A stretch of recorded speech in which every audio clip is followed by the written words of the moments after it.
Imagine this. A brand new nation, a republic, is just finding its feet. And on its border, a powerful, wealthy ruler is refusing to join. He's clinging to the old ways.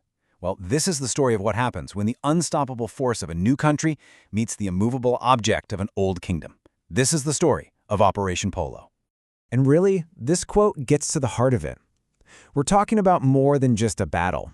This was a critical moment in statecraft. It was a 5-day operation back in 1948 that brought the defiant state of Hyderabad into the new Indian Union. At its core, this whole thing is a story about sovereignty. What happens when a state collapses from within, and how a nation is forged. So, here's how we're going to break this down. First, we'll look at the huge dilemma facing all of India's princely states at the time.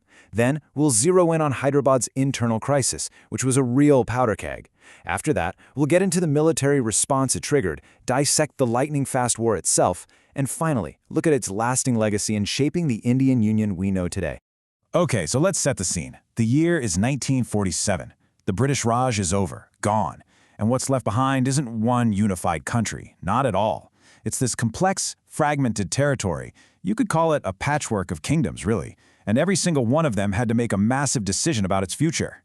You see, for over 500 of these princely states, it basically came down to two choices. Path number one, join the new Indian Union, peacefully integrate. Or path number two, which was way riskier, declare independence and try to go it alone as your own sovereign nation in a pretty chaotic new world. And this is where we get to the biggest holdout of them all, Hyderabad. And look, we're not talking about some tiny little state here. This place was huge, bigger than a lot of European countries.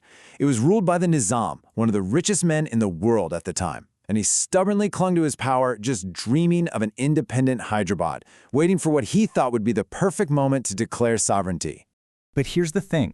While the Nizam was dreaming of independence, his state was falling apart from the inside. A really deep political and humanitarian crisis was spinning out of control, and it was pushing Hyderabad right to the edge of total collapse. This quote, wow, it really tells you everything you need to know about how bad things were getting. The Nizam wasn't just dealing with pressure from India on the outside, he was losing his grip on his own state. It was becoming a powder keg, a place where law and order had just completely broken down. The stage was set for some truly terrible violence.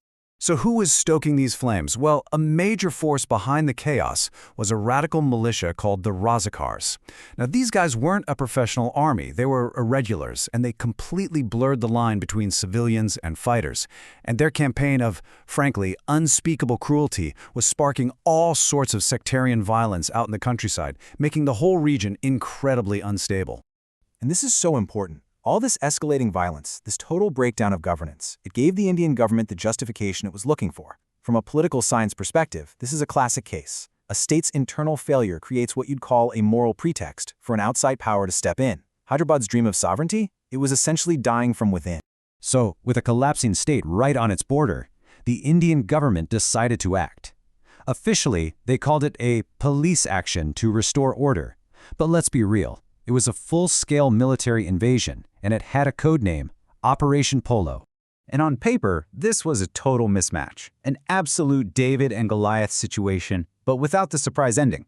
On one side, you've got the Indian Army, a professional, well-trained force with modern tanks. And on the other side, the Nizam's army was just completely outmatched. It was mostly made up of poorly trained reserves and those Razakar volunteers. Now, the Indian military's plan was actually pretty clever. It wasn't just a straight-ahead charge. It was what's called a classic double envelopment pincer strike. Basically, Indian forces would attack from two main directions at once. The goal was to surround the Nizam's defenders, funnel them into traps, and just overwhelm them. And so it began. The execution of this plan was incredibly fast, it was brutal, and it was decisive. The whole thing unfolded over just 5 days in the middle of September 1948. That's right, 5. The entire conflict, from the very first shot fired to the final surrender, lasted only 5 days. This wasn't some long, drawn-out war. It was a lightning campaign, designed from the start for a quick, crushing victory. You can see how fast it all happened. On day 1, Indian tanks punch across the border with, as one source put it, unrelenting fury.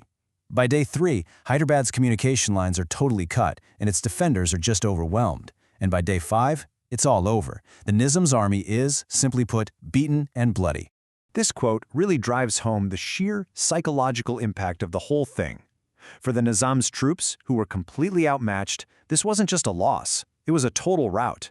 The speed and the power of the Indian attack just turned the whole thing into this devastating, demoralizing experience.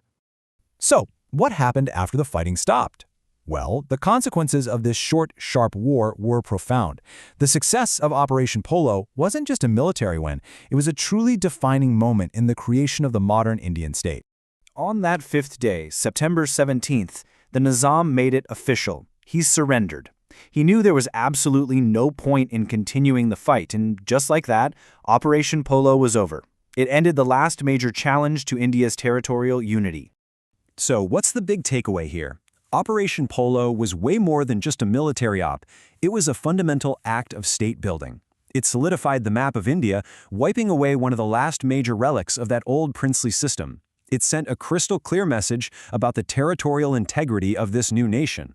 It was a stark reminder that in this new world order, after the British left, the power to define borders now rested with the Indian state. And all of this leaves us with a huge question, one that echoes from 1948 all the way to today. In the messy world of international relations, where exactly do you draw the line between a nation's sovereignty and the responsibility to intervene when a state is collapsing into chaos? Operation Polo gives us one answer to that question, but you can be sure that the debate, well, it's far from over.